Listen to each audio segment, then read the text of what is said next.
Claro. Bueno, Kerly manda disculpas que definitivamente no pudo. Ella, este trabajo es de ella, de la práctica de la UTN, pero ahora trabaja para el SINAC en Pacífico Central.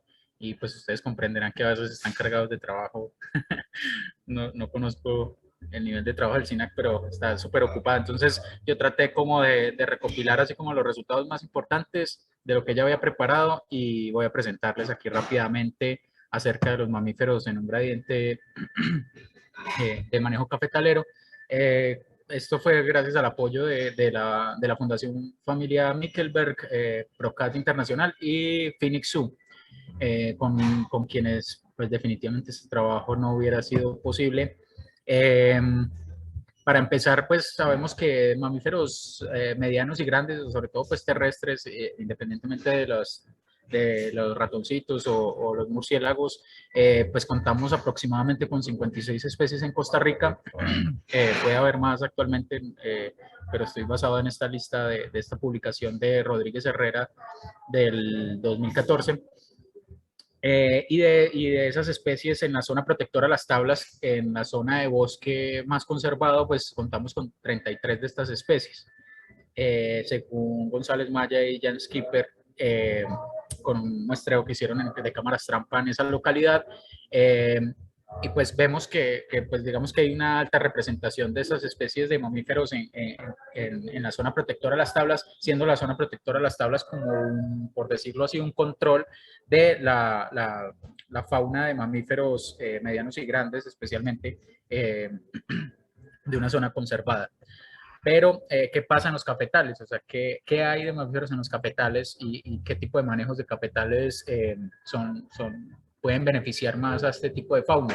Pues resulta que no conocemos en esta zona nada de esto. En el tiempo de que Kerlin Jiménez estuvo haciendo la práctica, fue en el 2017-2018, no recuerdo bien, pero pues la idea era determinar la riqueza de mamíferos terrestres ahí en un gradiente de manejo de cafetales.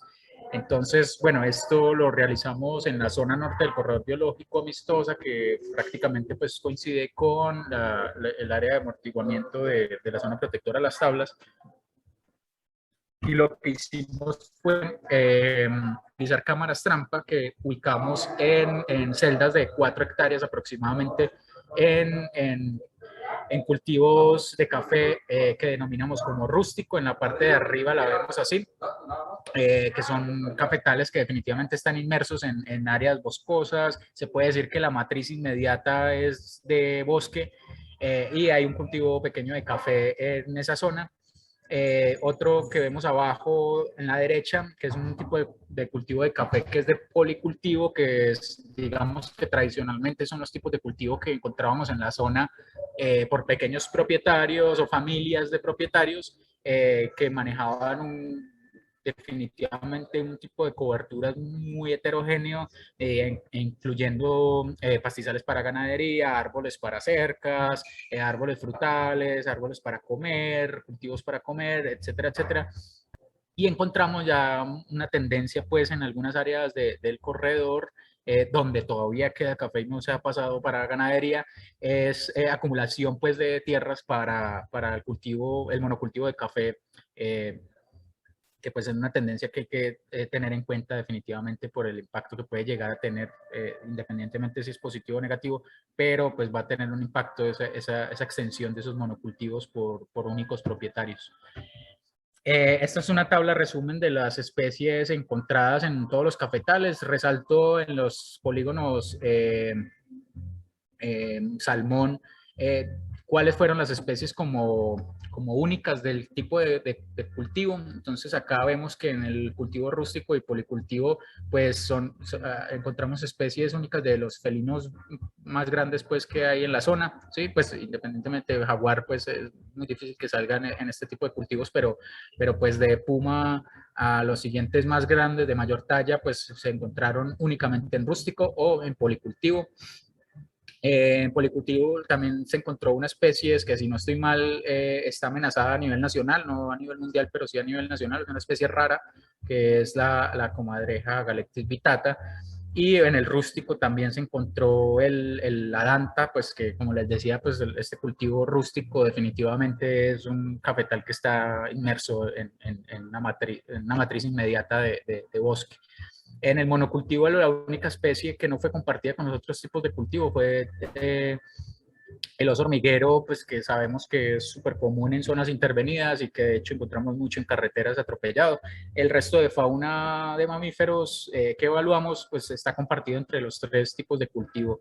Entonces no hay exclusividad, pues, como para un tipo de cultivo. Estas son algunas fotos de las 19 especies de mamíferos que encontramos en los cultivos de café, en los diferentes tipos de cultivo de café.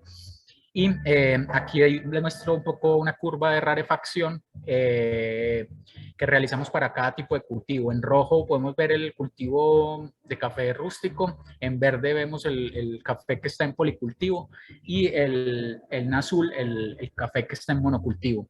Si vemos, la mayoría alcanzó la asíntota, lo que nos puede decir que digamos que la riqueza de mamíferos reportada en la zona ya más o menos está alcanzando pues lo máximo que podemos encontrar en cada uno de los cultivos, y pues cabe detallar que está el gradiente evidente, con unas diferencias pequeñas, pero es evidente el gradiente en que el rústico tiene más riqueza que el policultivo, y el policultivo con respecto al monocultivo.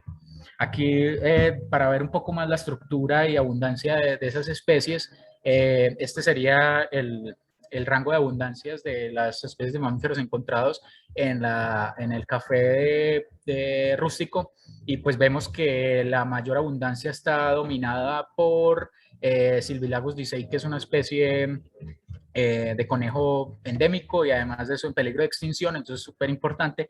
Y vemos, por favor, pongamos cuidado a la escala de la abundancia, está superando el 50, ¿sí? de las unidades de abundancia. ¿Sí? Como esto está en escala logarítmica, en este momento no recuerdo si es 50 individuos, pero sí al menos en 50, es superior a 50 unidades de la escala de abundancias. Y vemos que tenemos también animales grandes, incluso de importancia en estos ecosistemas, es al saíno y venaditos, ¿sí? Entonces, pues vemos que estos, digamos, estos cafetales rústicos definitivamente tienen una composición de fauna de mamíferos pues bastante importante, incluyendo, como les decía, Tapirus baerdi, que no fue de un solo registro, sino que hubo diferentes registros, y puma con color, el puma pues normal, que pues sí tuvimos algún registro así aislado, pero pues vean la estructura de la abundancia. Entonces recordemos entonces de nuevo las unidades de abundancia en esta gráfica, 50. Si pasamos al cafetal de policultivo, tenemos la misma escala, 50 de abundancia, pero ya vemos que perdemos un montón de especies pues, de gran tamaño de importancia. Sin embargo, empiezan a aparecer especies importantes aquí ya en la margen de abundancia inferior, que sería el saíno, felinos un poquito más grandes, lo que les comentaba, la comadreja esta que está amenazada nacional, en la escala nacional, si no estoy mal, pero se mantiene la misma estructura de la abundancia y la misma escala de abundancia, es decir, los animales que estamos encontrando ahí son bastante abundantes, pues digamos relativa a las demás especies, ¿sí? Pero cuando ya pasamos al monocultivo de café, pues vemos que la escala de abundancia se reduce un montón, casi a más de la mitad. Sigue el mismo patrón de mamíferos pues, comunes, de zonas intervenidas, de pequeño tamaño. Sí, este conejo amenazado se mantiene, y hay algunos registros de venado, que el venado pues sabemos que puede tolerar, o sea, que de hecho muchas veces le favorece en zonas abiertas. Y de nuevo el saíno. Entonces acá para rescatar la escala de abundancias, que sí cambia. En general, en estos cultivos de café inmersos en ese paisaje, pues donde hay bosque y policultivos y este tipo de monocultivos, pues está el 58% de las especies reportadas para una zona control como las tablas, ¿sí? De acuerdo a esta publicación de González Maya. Entonces, digamos que prácticamente lo podemos ver a que los cultivos de café se están manteniendo un poquito más de la mitad de la fauna nativa, o lo podemos ver como que ha perdido el 50% de la fauna nativa de la zona. Entonces, como lo queramos ver, yo lo veo tal vez como una oportunidad en el sentido de mantener, por ejemplo, cafetales en policultivo, eh, y tener un poco más de atención y hacer unas evaluaciones mucho más robustas de los efectos de los monocultivos de café. Con el patrón de riquezas y abundancias, definitivamente lo que recomendamos es, si va a haber cultivos que sean policultivos, ya sabemos que la heterogeneidad favorece no solo a los mamíferos, sino a otros grupos de organismos.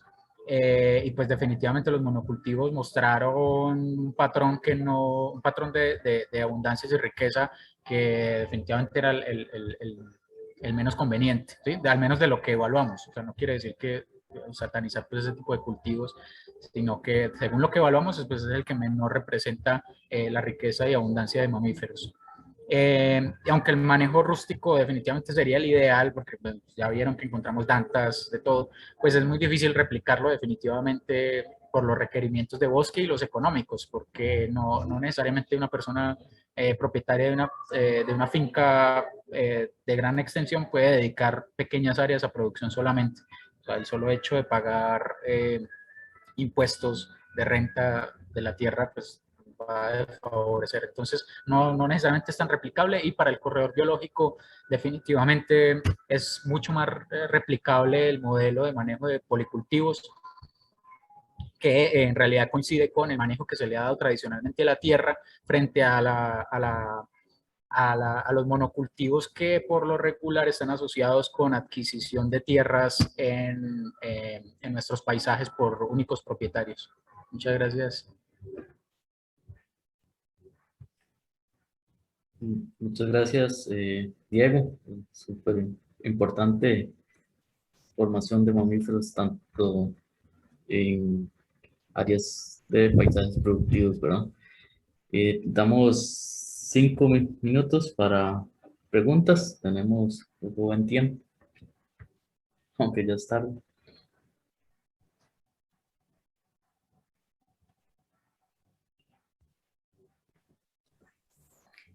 Aprovecho yo mientras alguien tal vez hace otra consulta. Diego, recuerdo que en algún momento se había hablado de certificar el café de esa zona como amigable con el jaguar. Si no me equivoco, era el concepto que utilizaban.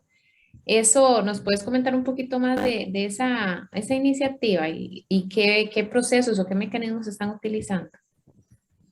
Sí, bueno, esa estrategia, de hecho, la lidera esta organización, esta misma organización, PROCAT. Eh, Acá solamente se han hecho pilotos, pero definitivamente la base de certificación está más avanzada en cultivos de café. Eh, y lo que pretende es que en los cultivos de café en los que haya evidencia de que se está conservando hábitat, o hay evidencia de que hay presencia de jaguar, pues de acuerdo a ciertos tipos de manejo de café que desconozco los parámetros específicos, se pueden certificar este tipo de cultivos de café con la certificación Jaguar Friendly. Este definitivamente se ha avanzado mucho más en Colombia, en la Sierra Nevada de Santa Marta, que es una zona donde hay jaguares también y cultivos de café.